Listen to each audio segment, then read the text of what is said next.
प्रातस्मरामि हृदि संस्फुरदात्मतत्त्वम् सच्चित् सुखं परमहंस गतिं तुरीयम् यत् स्वप्नजागरसुषुप्तमवेति नित्यम् तद्ब्रह्म निष्कलमहं न च भूतसङ्गः।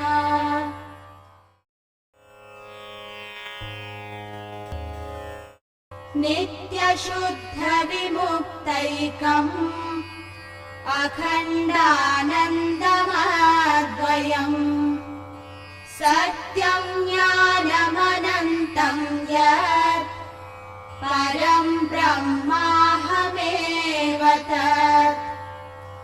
एवं निरन्तराभ्यस्तात् ब्रह्मैवास्मीति वासना हरत्यविद्याविक्षेपान् रोगानिवरसायनम् विविक्तदेशासीनो विरागो विजितेन्द्रियः भावयेदेकमात्मानं तमनन्तमनन्यधीः आत्मन्येवाखिलं दृश्यम् प्रविलाप्य धिया सुधीः भावयेदेकमात्मानं निर्मलाकाशवत् सदा रूपवर्णादिकं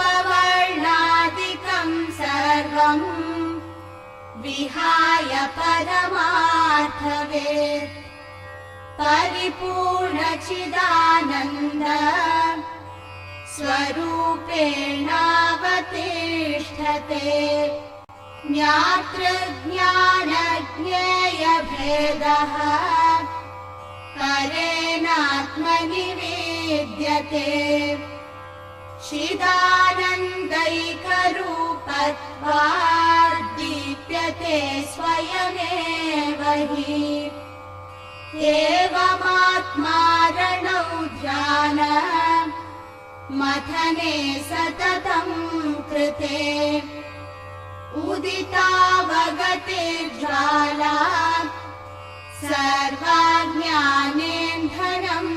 दहेत् अरुणेनेव बोधेन पूर्वं सन्तमसे हृते तदा विर्भवेदात्मा स्वयमेवांशुमानिव आत्मा तु सततं प्राप्तोऽप्यप्राप्तवदवेद्यया तन्नाशे प्राप्तवद्भाति स्वकण्ठाभरणं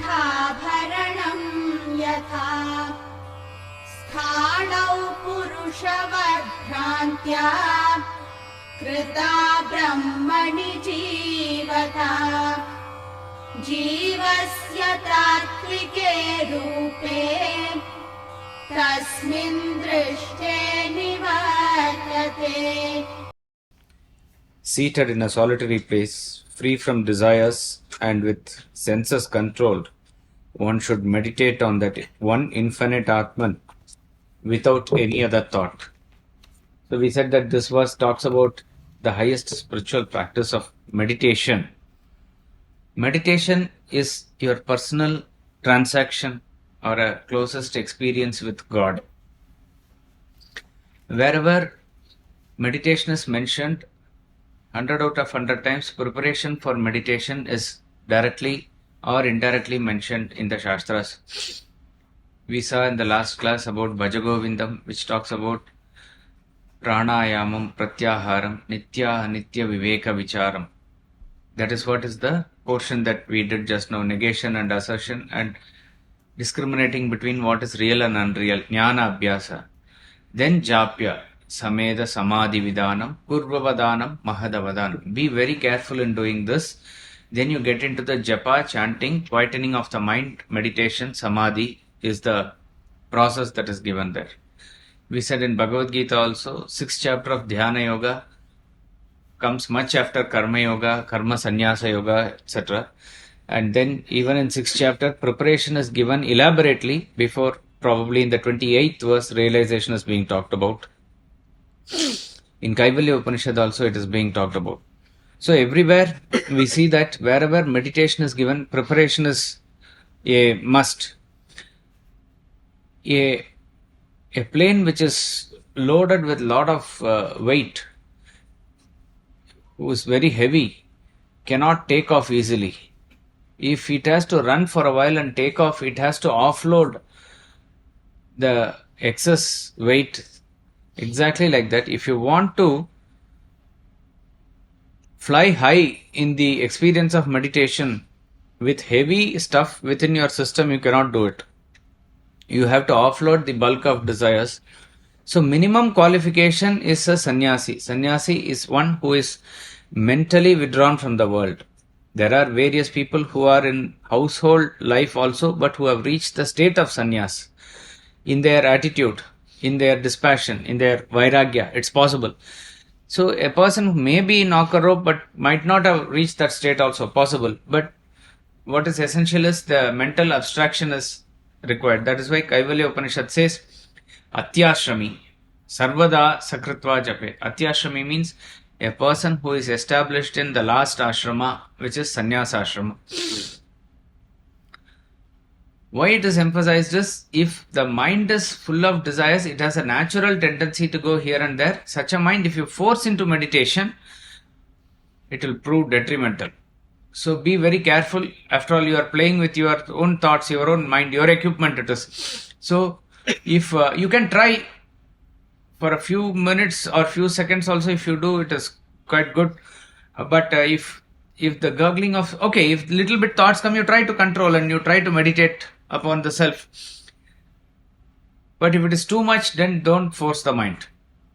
And the purpose of meditation is also very clear, that it is meant to realize the self. That is why it is the last practice in the spiritual journey, or everything culminates in meditation.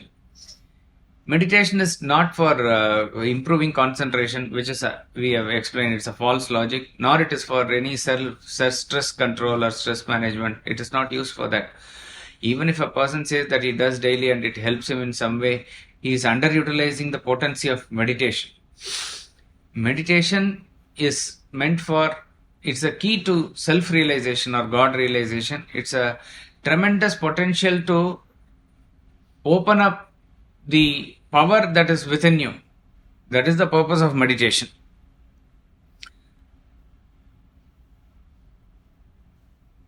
A person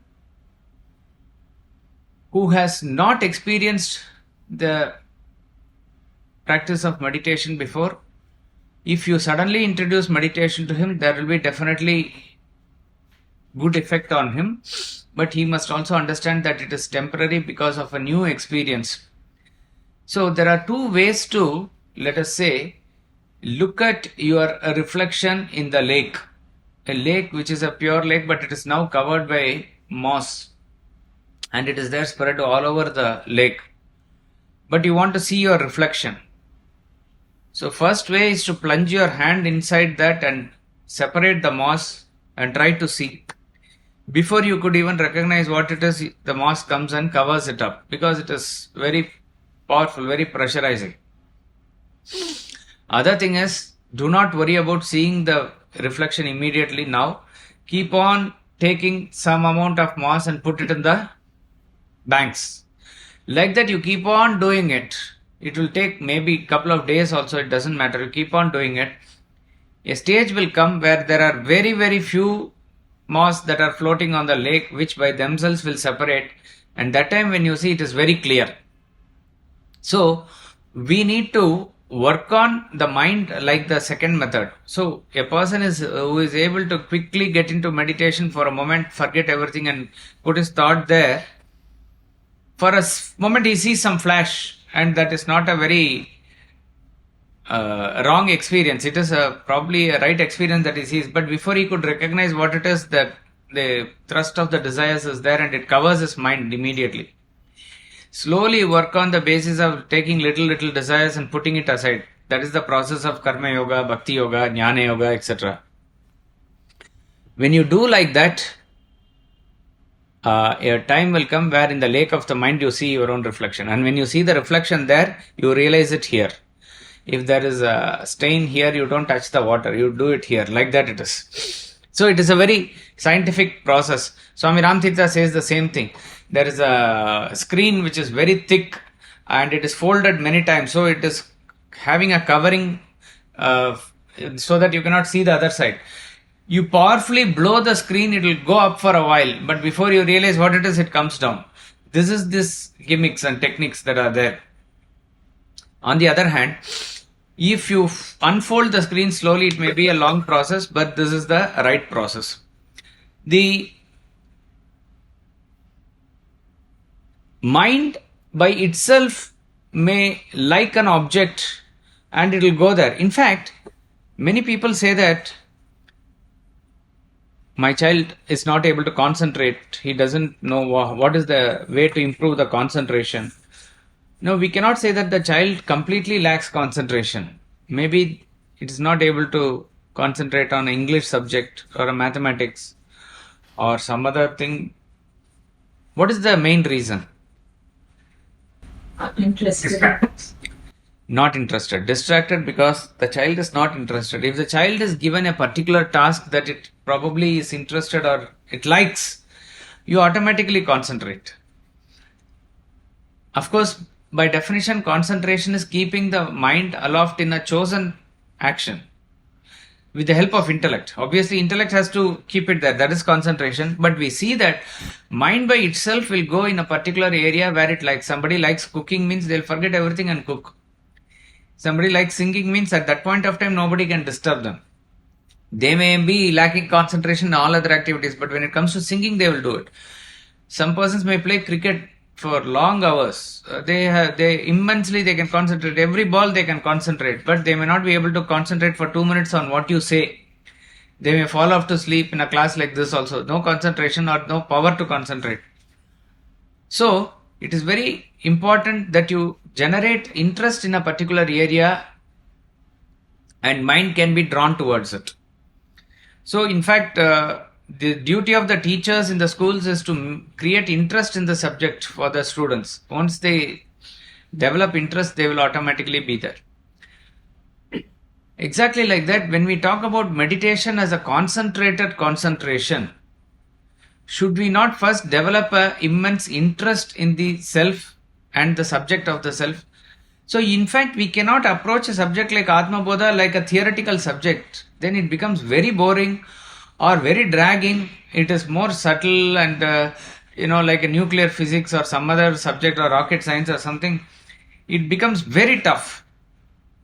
And in fact, our rishis and other great people like Vedavyasa, great Maharishis, they saw this. And that is why the same abstract subject of the Atma Vidya, they gave it in a very juicy way, which is tasty for everybody in the form of Itihasa, Purana, etc. So that everybody likes. So in and through, they give various other advices, dharma to follow, stories, values, but they also ultimately give the knowledge of the self. So therefore, try to first develop love for God. So in this verse he says, Bhavayed ekam atmanam. Bhavayed means let there be a single pointed thought towards that self. That single pointed thought can be achieved by beating the mind into submission by the pure yogic way, or it can be done by bringing the factor of love by which you are not able to take your mind off the self. There is a seed which is very slimy. When it falls off the tree, that it has attraction and it comes towards the tree again and again. That will be the level of attraction towards the God. Even if your mind is taken away from Him, again and again, even as you are doing worldly activities. The gopis in the Bhagavad, they show this only, that all those objects and beings which are supposed to distract you away from the self, Krishna, is reminding them of Krishna. So when they see Yamuna, when they see a deer, when they see a bee, when they see a flower or garland or moon or anything for that matter, cow, it reminds them of Krishna. So it is that which is preoccupying. Now this process of love is slightly easier than the yogic process, because in yoga there is strict ways by which you have to discipline and control the mind. You have to bring it under control, and that is also a correct method, and it's probably a straight method, but it is very tough because you need a very strong intellect, you need a dhrida vairagya, you need a very powerful purpose that you set for yourself. Here also it is there, but here it is more a easy way in the sense, because we already have the emotion of love. You already love your family. You already love your community or love your children. You know what love is. Nobody need to teach you love. All that we need to do now is that turn that love towards something more permanent. That's all. Now the question arises as to why will you suddenly start loving God? That is where our Hindu Dharma gives a buffet by which, in whichever form, whichever way it is likable for you, you try to like God. You then listen to his stories. One way to like a person is to understand the greatness of that person. Even if you have not seen that person, if you keep on understanding the greatness, why do we like Vivekananda or Swami Ramatirtha even if we have not met him? Their greatness stands in such a great way, such a great form, that you start falling in love with those personalities as though you are in relation with them. That is why much after the physical disappearance of Krishna in that form also, how many bhaktas in how many locations at various points of time, they were able to relate to Krishna in the same way as gopis did, or very many Rama bhaktas and others. How are they able to do it? It is just that they fall in love with that greatness. In Krishna's time itself, Rukmini was like that she used to listen to story of Krishna from his birth till the point that he is now ruling in Dwaraka. Like that it is. And she used to just dwell over it. She used to go over it again and again, and she has got a very now special relationship with Krishna. Like that it is. So, Mirabai did, Andal did, various great masters and sages and saints did. It is possible.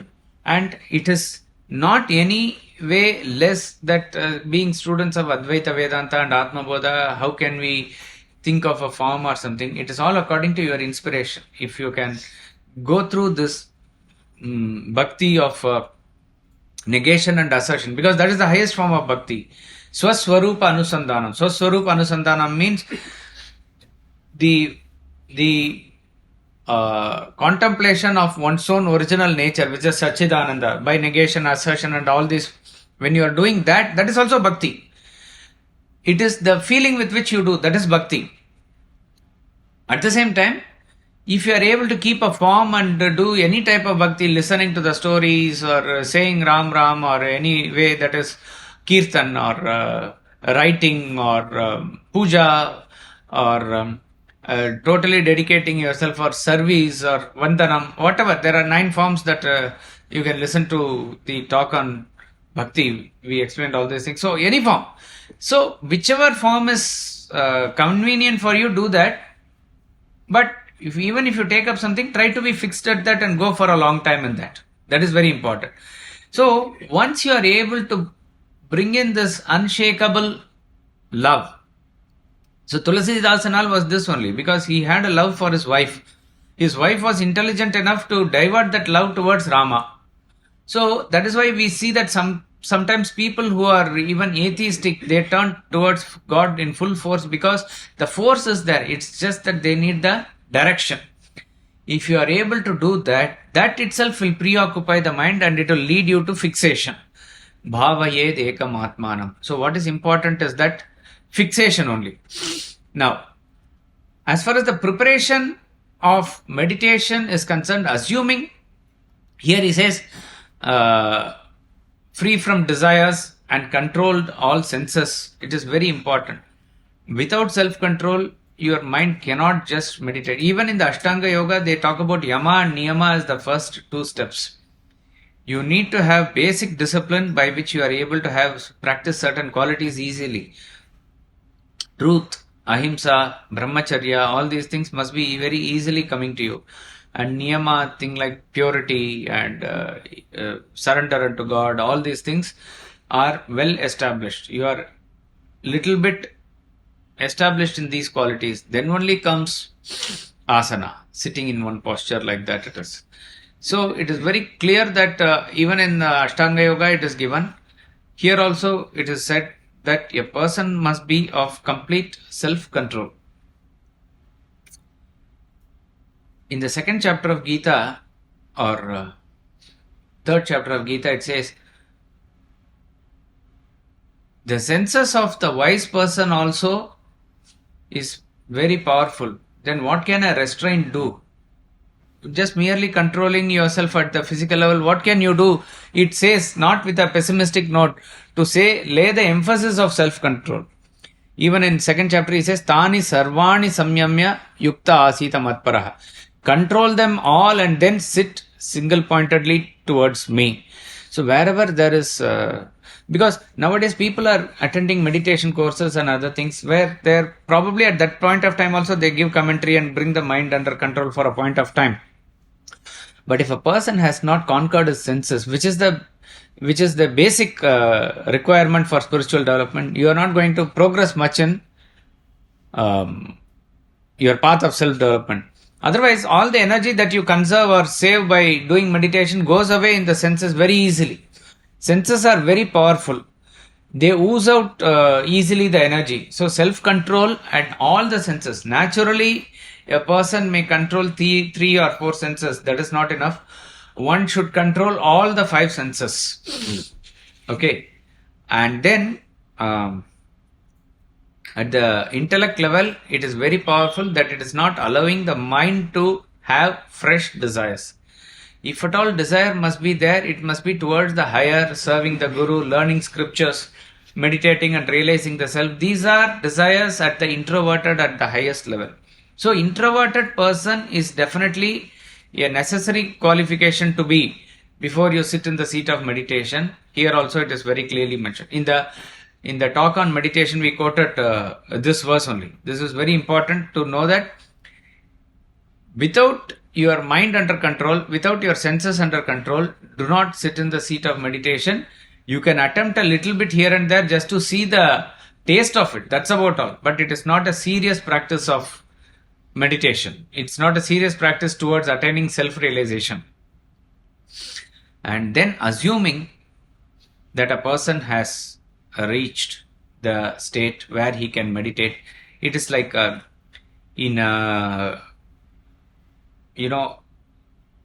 cylinder is pushed inside a piston. If it is rusted on the outside of the cylinder and inside of the piston, if you push and push, it will break probably. So you need to clear the rust of the cylinder and you need to clear the rust of the piston also inside. How do you do that? You employ the emery paper, salt paper and various things. You have to scrub it, and inside and outside you have to do. Then slowly rub with hard cloth and soft cloth like that. Then you apply lubricants and oil. All this is the hard preparation. Then you keep it, it will slide down automatically. Like that, a person has to cleanse his mind. So it's 99% perspiration. 1% is that inspiration that you slide into meditation. Assuming that a person has reached the state of meditation, he has to now focus on subtler and subtler disturbances to be away from him so that he can concentrate even deeply. See, as you become more and more subtler, more refined, smaller disturbances will come into your cognition. Smaller dirt you will be able to see. See, if a cloth is there always dirty, it is used to clean grease and other ink and other paint. So constantly that cloth will be having all colors and all dirt. In such a dirt, suppose you add one more dirt, will it be visible? It is just not noticeable, it's not visible.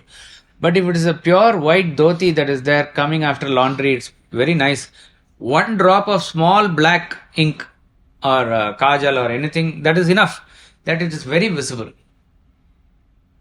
In fact, in Vedanta treatise, there is a statement that is given. The very perfection should always appear as imperfection, or something equivalent to that. It is given like that. Perfection always appears as imperfection.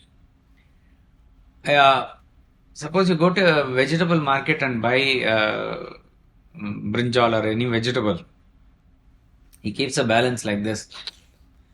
Whether it is a rain or a thunderstorm or anything, that balance will stand very strong in his hand like that it is. But when you do experiment in physical balance, or even much powerful is the chemical balance, a slight breeze here or there, that balance will shift very drastically. So they do it in a very closed room, and there also the balance also has a door which is closed like that. Because why? Slightest disturbance, 5 milligram or 1 milligram will make a much difference to it. So there is much difference caused by such a small quantity, because it is subtle.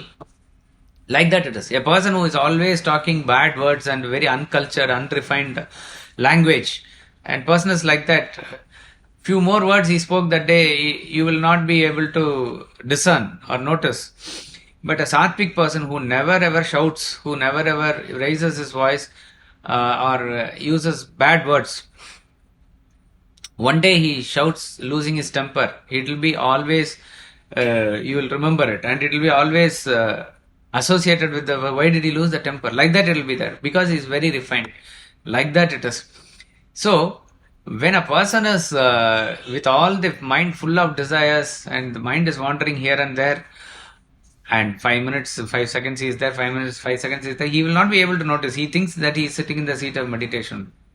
It is not like that. A person who is really in the seat of meditation, Swamiji says, because he has gone through the process. Of course, it is not correct to talk about the personal experience of meditation, I think, but he has said in a context that even when you swallow the saliva like this, that will also be a disturbance at that point of time. Even there is no sound or anything like that, that will be a disturbance.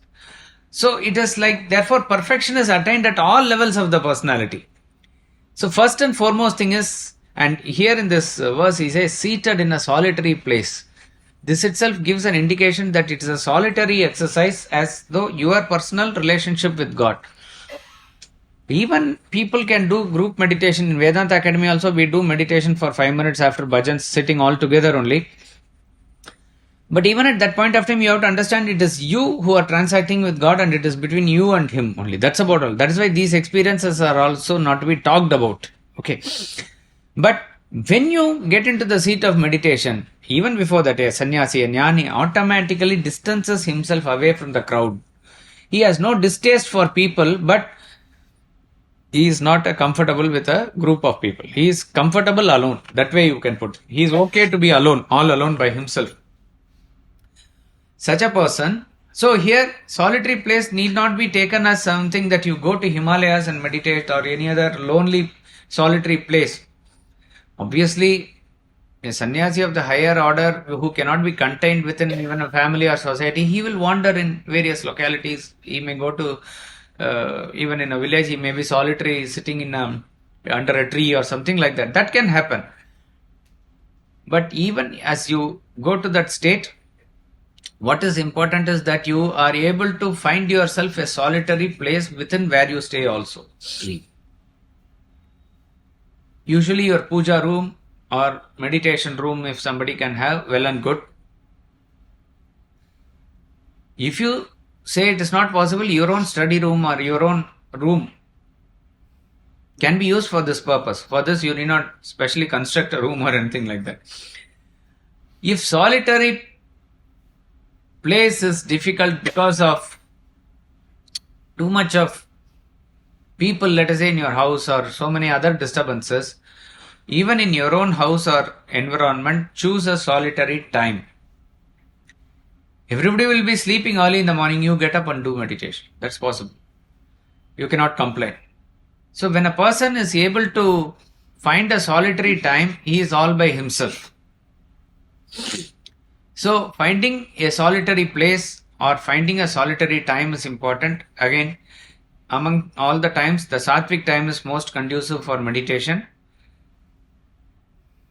We say for reflection and reading also, but the same thing extends to all spiritual practices culminating in meditation. A sattvic mind is automatically contemplative, so to do early morning meditation is much more easy and much more conducive than other times of the day. So first you find the disturbance of the external environment, so therefore you choose a solitary place and a solitary time otherwise. Then what you disturbance from the immediate seating posture. The seating posture as given in first of all the seat itself is given in Bhagavad Gita as Chailajina Kushottaram. A cloth is spread like a sari type of a cloth, upon which deer skin, upon which you put some kusha grass. Now don't go for all those. You will be arrested if you go for deer skin and all. No. What it means is a comfortable seat which is not disturbing you while sitting. So a double folded quilt or a blanket which is stable, which is smooth. That's good enough. It should not be a cushion, not too hard, not too soft. Too hard means you'll feel the pressure. Too soft means you'll sink inside. It will not be stable. So it should be, everything is actually a middle path. Bhagavad Gita talks about the middle path in the 6th chapter very nicely. Yoga is not for a person who sleeps too much, nor for a person who sleeps very little, nor for a person who eats too much, nor for a person who doesn't eat at all. Everything is moderated. As in Ayurveda, they say your eating habits, your sleeping habits, your brahmacharya habits, everything must be very, very moderated. Exactly like that, that moderation you bring up to the level of the seat of meditation also. So what you do, you put up a seat which is quite stable and it is neither too high nor too low. If it is too high, there may be a fear of falling. If it is too low, probably in those days, even today, when in Calcutta you have marble flooring, it will be very chill, very damp. So how can you sit and concentrate? Even in Gita class, sometimes during winter, you see that in the marble, if we remove the chapel and come inside the classroom, but that feet, if you keep on the marble floor, you will not be able to concentrate because it is very disturbing feeling. So it should not be like that. So you neither too high nor too low. Insects and other things should not come, like that it is. And then you sit in a posture which is the most stable for the body. That is why preparation by making the body supple using yoga and the asanas is very useful. We don't have habit of sitting on the floor, but that is the right habit. Particularly if you can sit with both the knees that can touch the ground, it is the correct posture because it forms the maximum base. If somebody can sit on Padmasana, well and good, but Padmasana is a difficult posture. When I say difficult, vis-a-vis other postures that we are sitting postures that we are not even comfortable with normal sitting down. So Padmasana is definitely a difficult posture. Ardha Padmasana is where you slot the foot of the right in the left knee inside, and then it becomes at least much easier than Padmasana. Or just fold and sit like that, whatever it is. The maximum base, if it is created on the ground, stability is much more. Head, neck and back should be erect in a straight line so that the center of the gravity should fall in the center of the base. That is the most stable posture. Slightly bend forward at the pelvic region because you don't tend to fall back as you close your eyes and meditate. You do not know. So slightly bend forward at the pelvis so that the center of the gravity falls in the center of the base. This is the ideal posture. You have to practice some days to get into this position. But you are in a position where it is not at all possible. Doesn't matter. Try any other sitting pose which is comfortable for you. Or sit in a chair or a sofa also. Though it is not recommended, that is the next best thing that you can do, because most important thing is to find it conducive for your mind to concentrate. It is not that then you sit in a very difficult way and all the time it's only paining and your concentration will be on the pain only. So it should not be like that. So sit comfortably, basically. And then come to the prana. Prana is by doing pranayama. You can do it pranayama in the seat of meditation also as a preparatory thing, but pranayama must be done on a regular basis to keep the breath under normal rhythmic motion. When you have self-control, when you practice all other things also, the breath normally comes to a very rhythmic inhalation and exhalation. You yourself will find when your mind is too excited, your breath is not normal. It will be palpitating, it will be agitating. But when your mind is calm, the breath is automatically going up and down in a rhythmic way. So you have to get into the seat of meditation. For a couple of rounds, you may do pranayama to just clear out everything. So first the external environment, the time, then the place, then the seat. Everything must be clean, obviously. Because if you can say, I close the eyes and meditate, why should it be clean? See, if certain things are not in place, even as you look at in your own home, your mind will be agitated. And if you cannot spot the perfection outside, how are you going to find out the dirt and perfection inside? It is not possible. So, it is not just a theory that we are saying. In practice also, cleanliness is a must for spiritual practice. When you are trying to clean your mind, external circumstances also must be clean. Then come to the seat, then the sitting posture, which is very stable, then the prana, then attend to the mind. The mind must be free of all desires and thoughts. Try to keep the mind vacant of all thoughts. Or if you want to keep the thought of the self in a particular way, have that form alone. That is the now you are going to concentrate and fully focus on it. Even in the seat of meditation, the mind tends to be fidgety. It will go here and there, or little bit it will shake. You have to slowly and smoothly bring the mind back into control. Gita says, Yato nischarati manas chanchalam astiram. Tatos tato niyamyaitat atmanyeva vasham niyat. As and when the mind goes here and there, try to bring it under Atman. It's a practice. Like that you have to do. So, firstly, if you persuade the mind and you make the mind cooperate, it will work 60% of the time, it will come into your control. If that doesn't work, just observe the mind as a dispassionate witness with your intellect.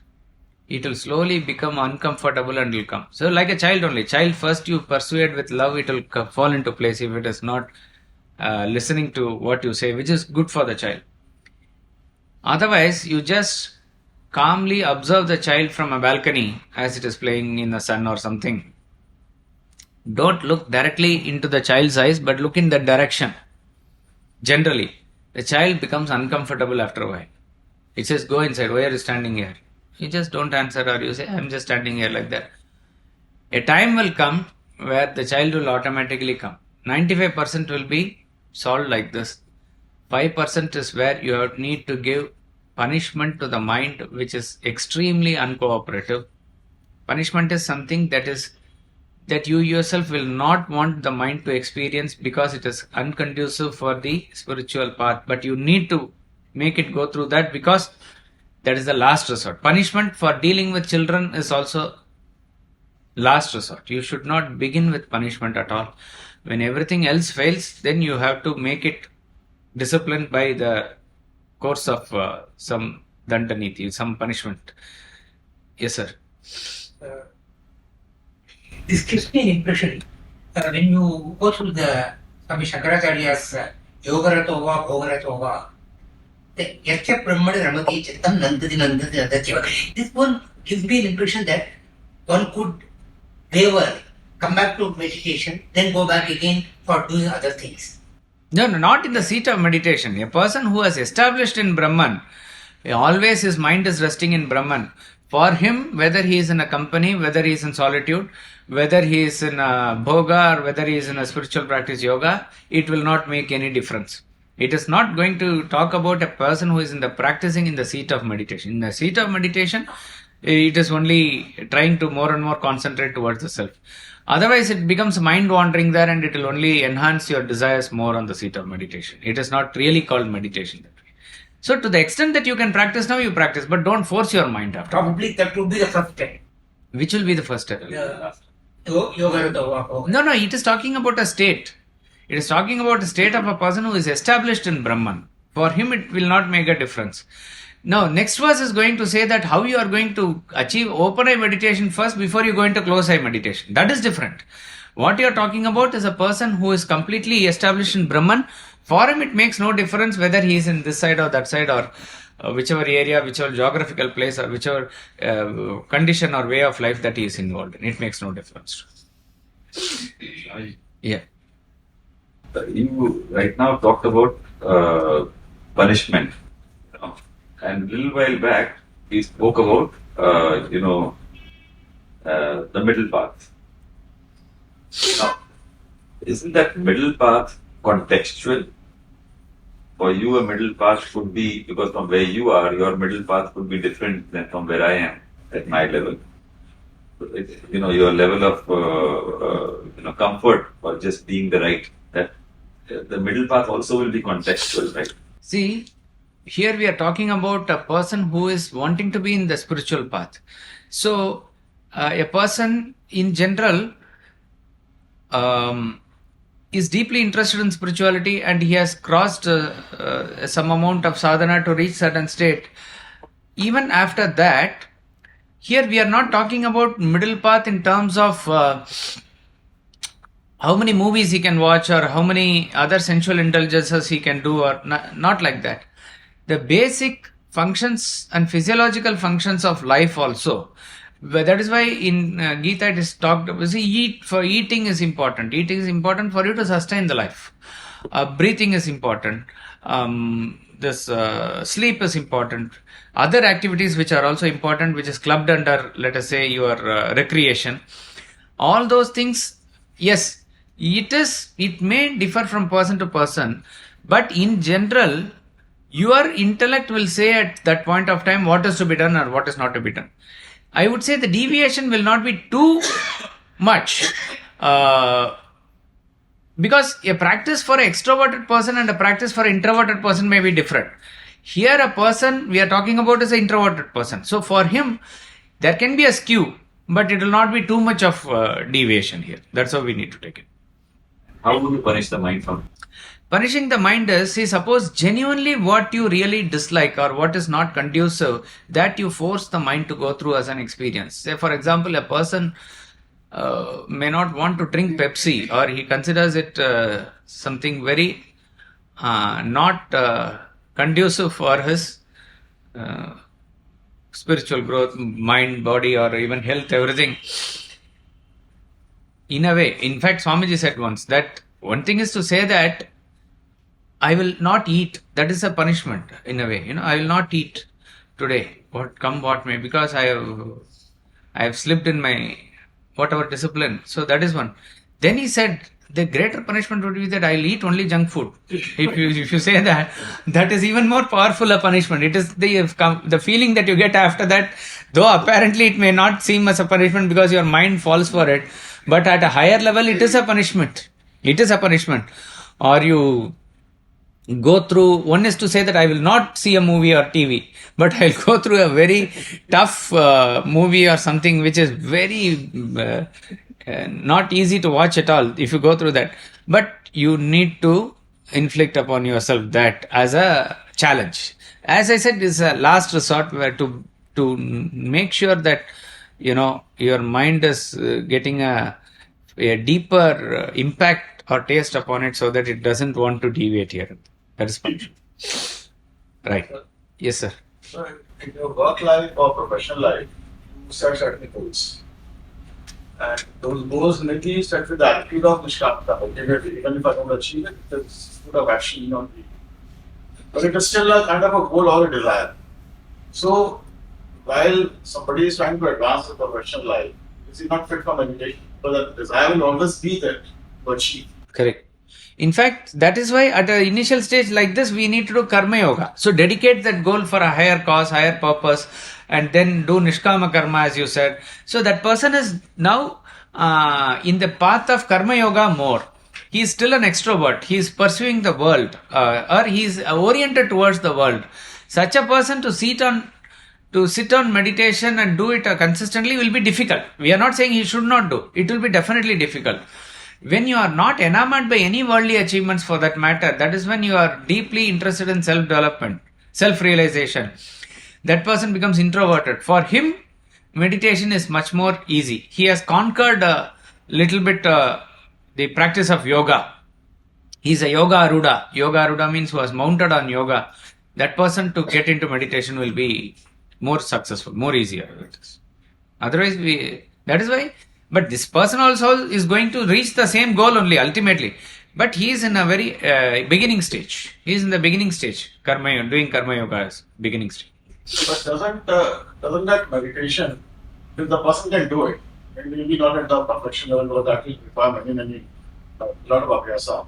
But if the person can do at least reach somewhere in the part of meditation, on the path of meditation, then doesn't it even help you turn you?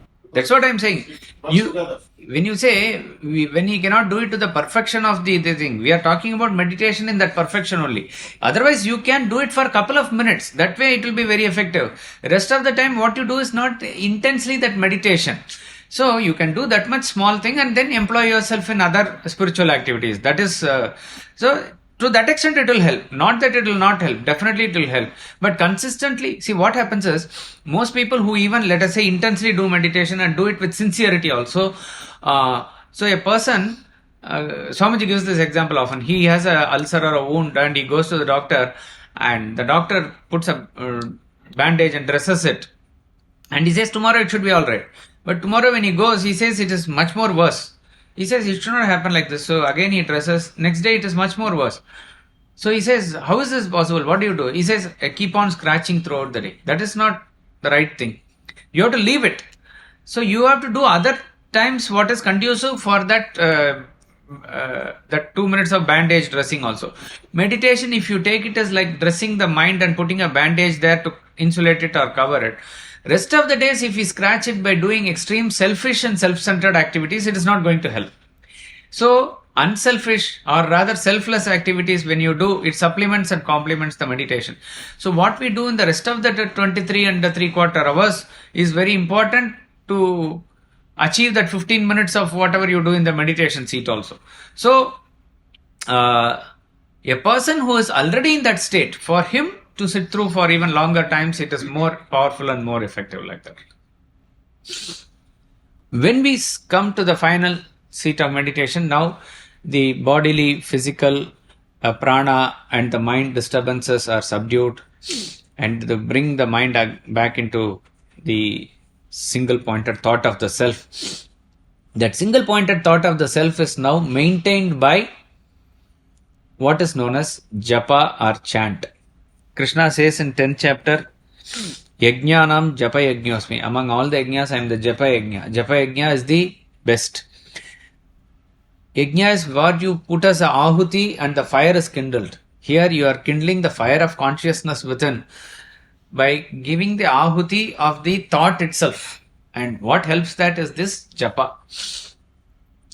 Japa is a very scientific technique. So, when whatever you think of Brahman, in order to maintain that single pointed thought flow in a rhythmic way, there is a sound and silence that is very conducive. That sound and silence is the japa. And you can use any mantra for japa, Rama, Krishna, Namah Shivaya, Narayana, Durga, whatever. But the most potent of all these mantras is Om. Om is that which is the natural mantra, natural symbol of God, natural sort of, you can say, name of God as it were. You can listen to that portion where we explain the importance of Om. Om represents the unmanifest reality and the manifest universe. The sound of the Om arises from silence. And it says, even as the sound is there, silence is there in the substratum hidden. And finally the sound culminates in silence. Like that, Om. It arises from silence, exists in silence, and goes back into silence. That silence is the absolute reality or Brahman, from where the universe arises, exists, and goes back. And all the universe that we experience is captured by the sound Om, A, U, and A is the waking state of consciousness. U is the dream state of consciousness. Is the deep sleep state of consciousness. Why this A is waking state?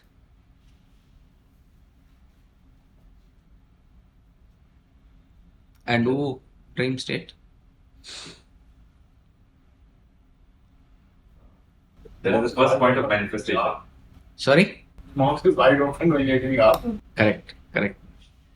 A means it's wide open, right? So it is equivalent to vasanas being fully manifest. U means it's almost closed. So in dream it's partially manifest. Comes. Try to say without closing the lips, it's not possible. So is when all the sounds culminate. In fact, they talk about various levels of manifestation of sound. But in the unmanifest state, it can be somewhere else in the deep within your. They talk about Pashyanti and various things in the base navel region. But the manifest sound comes here only in the throat.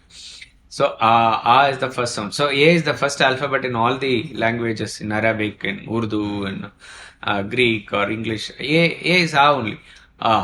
Then all other sounds are coming. Then finally it culminates in is the last. So Om talks about the entire sound phenomenon.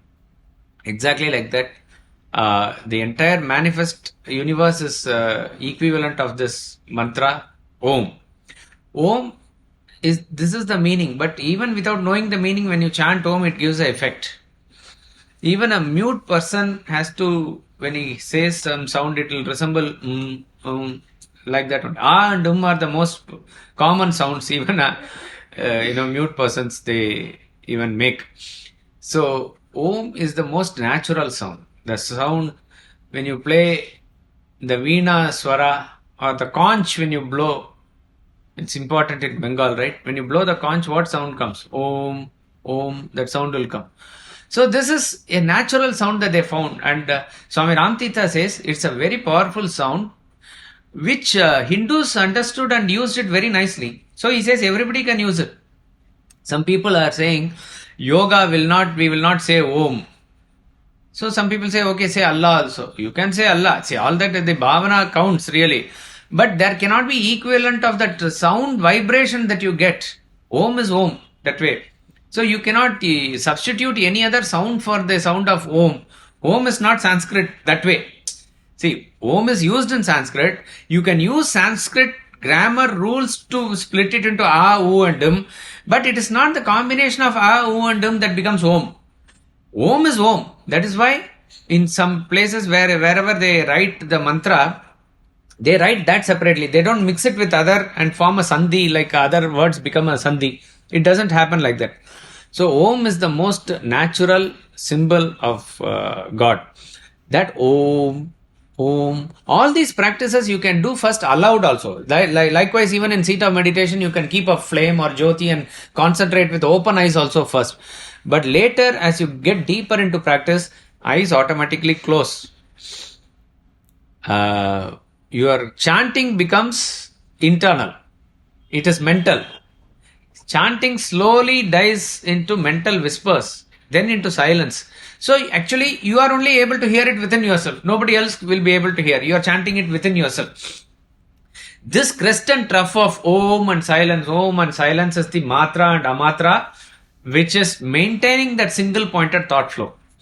So in the final drama of realization, what is the mind? Mind is flow of thought. And here all the flow of thought culminates into single flow of thought, which is the thought of the self. So mind is there as one thought, as thought of the self. And what is intellect? Intellect is the faculty to discriminate. And what is it discriminating here? What is the intellect policing here? Sound and silence. Sound and silence is the pair that it is policing, that it is discriminating. So, as the chant slowly culminates into deep meditation, into mental whispers, into silence. At one point, the amatra increases, where it slowly merges with that silence. At some point, the mind snaps, and that is taken as the sacred moment of realization. So when the thought is not there, mind is not there. When mind is not there and chant is not there, the intellect is also not there. Mind and intellect is not there. What remains is the pure self. This is the drama of realization as explained by Swamiji of chapter 2, verse 53. Very famous verse of Shruti Pratipannate Yada Stasyati Nischala Samadha Vachala Buddhi Tada Yogam Avapsyasi. Then the Buddhi attains yoga, where it is perplexed by what is heard, stands immovable and steady. Achala, Nischala, both are immovable and steady. Both the movements of the mind are arrested. Movement from place to place and movement within a place, both are arrested. Now why it is standing perplexed? Because it was hearing something, Om and silence, suddenly it has snapped and it is perplexed now. It's dramatization. Once that snaps, what goes away is the mind and then the intellect. What remains is the pure self. So this is the drama of realization. Obviously, that is not the scope of this verse. He only says, Bhavaye dekamatmanam tam anantam ananyadihi. So the definition of meditation is that you are able to keep the mind aloft on a single chosen thought to the exclusion of all other thoughts. Anantam ananyadihi. No other thought. As and when any other thought and all comes in the initial stage, you have to slowly, gently dismiss it and keep the mind calm. It is a very powerful and potent exercise by itself. But this exercise is now to open the lock, which the key to self-realization is this one. So that is meditation. Seated in a solitary place, free from desire and with senses control, one should meditate on that one infinite Atman without any other thought. We'll chant verse 39. Atmanyevakhilam drishyam pravilapya dhiya sudhihi bhavaye dekamatmanam nirmalakashavat sada. Having intelligently dissolved the entire objective world in the Atman alone, the wise one should constantly meditate upon the one Atman as the stainless sky. Here, a further technique is added to that seat of meditation as to how you must meditate. Only one sentence is getting repeated in the last verse and this verse is Bhavaye Dekamatmanam. So meditation is definitely Bhavaye Dekamatmanam. Let your mind concentrate and have a feeling towards that only one thing, which is Atman. This is said again and again. See, meditation seems to be extreme focus upon the self. We may not be able to picturize now, but what is extremely single-pointed and very focused is also very vast and very powerfully spread over also. It's very difficult for us to conceive this contradiction, but that is what is the reality. Even those who go into meditation, if they are able to narrate their experience, in Gita one place where he says, Bruvor madhye pranamaveksha samyak, keep your pranas in the middle of the eyebrow and as though looking at the tip of the nose. Like that, and you close. It is not that you should think of the tip of the nose, but as though like looking in that direction. And then all that seem to focus on a single thing. Your eyes are closing and it's the tip of the nose and it's a single thought. Everything focuses towards one point. As you go deeper into it, it is leading you into some sort of a cave or something. As you get inside, it actually expands and expands and expands. What is beyond that, it is not with any name or color or form, but it expands. That is why in this verse, very powerfully, he says, meditate upon that single Atman, Nirmala Kashavatsada, as a stainless sky. think of Atman as the stainless sky. There are parallels between sky and here, but the most important thing is stainless sky. You just imagine, without any clouds, without any star, without anything on it. Can you imagine? Can you open it up? Can you open it up further and further? In your mind, in your meditation only, you have to open it up like that. That is why they talk about the inner space as a Chidakash. Chidakash is that space where the which is reference to Chit only, which is actually that self only. So that is even more powerful and bigger than this outside Akasha. This outside Akasha, what is the parallel? Though it houses every other four element, it is not touched by the four elements. You can move, this water is one element. If you move the water, it moves here and there within this glass. But can you say that, assume there is air here, but assume this is space inside. Can you say that space also moves when you move the glass? Space is not moving. In fact, all this moves in space. All the other elements move. Space doesn't move. Space houses everything. Space is touched by everything, but it is not touched by anything in terms of contamination. It does not get affected by any touch of any element. Exactly like that. Atma houses everything. Atma is untouched by anything. Atma is pure, Nirmala, Akasha. So even as the Atma seems to conduct its business and transaction, and through body, mind and intellect it expresses itself, various transactions, actually it remains very pure. It remains only Nirmala. So this is the contrast that you must so this is probably, I would say, a test with that whether we are meditating properly. Again, don't try too much hard now, but when you get into seat of meditation, you yourself will understand that when you go deeper and most single pointed into it, it will open up into a very vast space of brightness. That's all it is. So that vastness and opening up and closing and concentrating on a single point, both are not divergent or different from each other. They are pointing to the same thing only. So here he says, having intelligently dissolved the entire objective world in Atman alone. Here is an indication that one has to thoroughly be an expert. When I say expert, he must have reached the state where he is able to see God everywhere with open eyes.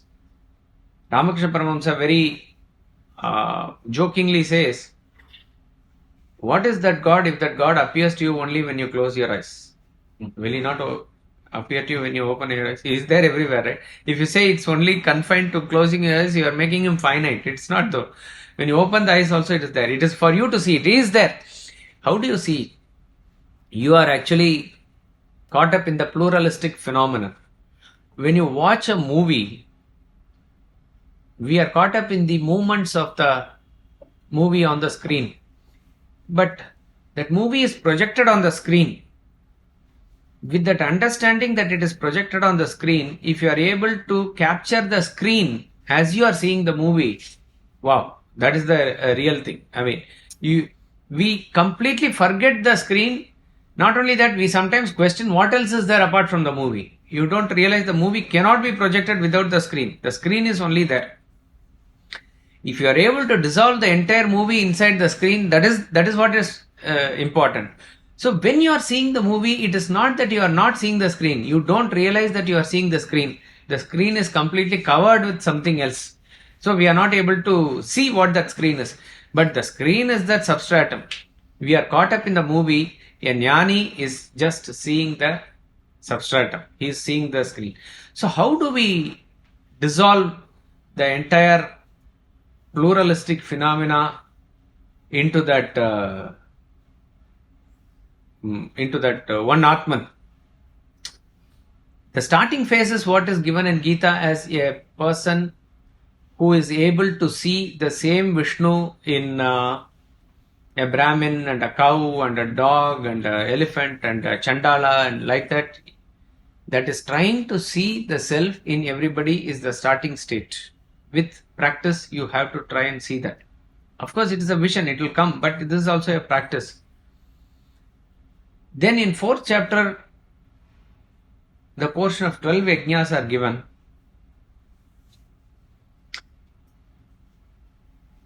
The yajna that is talked about in 3rd chapter is the gross physical yajna that you do, the spirit of which is that you are able to convert your actions into worship by offering it into the fire of Brahman.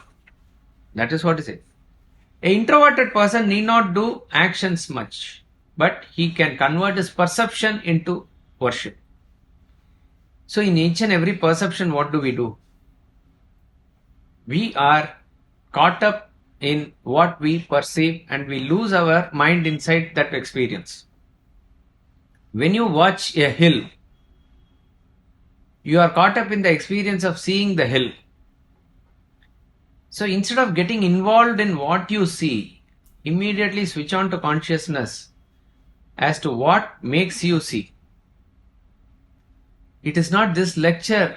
Of course, please concentrate on the lecture. But an introverted person will simultaneously switch on the consciousness as to what makes him here. So you are doing yajna all the time. In fact, in this angle, Swamiji says, Manhattan or Chaurangi is the most spiritual place. Sound is there maximum. Each and every sound should immediately remind you of consciousness. Irritating sound. Don't say each and every sound. Only when you concentrate on sound, it is irritating. Concentrate on what makes you hear. It is the consciousness. It is the consciousness. So when you are able to switch on this consciousness in and through all the experience, you will be able to see the Atman with your open eyes. This is open eye meditation. Open eye meditation, if a person is able to achieve, then he can easily get into what is known as the closed eye meditation. What is the effect of this? He is going to say in the next verse, which you will see in the next class. We'll conclude with the bhajan here. So, can I have a guess? Yeah. Somehow I don't know. I was under the impression that open eye meditation is much more difficult than closed eye meditation. No, for us both are difficult. No, but that would be the higher. No, what? When you cross that and you see self everywhere, that is not meditation. I am talking here about as a practice where you are able to invoke consciousness as and when you see outside. What it means is you are able to dissolve all the perceptible experiences into the self. So, in terms of viewing God as it were in each and every experience, that is there. In technically speaking, partial realization and total realization. Both are at a very high level. But you are able to view God as it were everywhere. That is called as open eye meditation. And then meditation as a practice is different. But as a highest practice to go towards the self, which opens up the self, that is different. Yeah.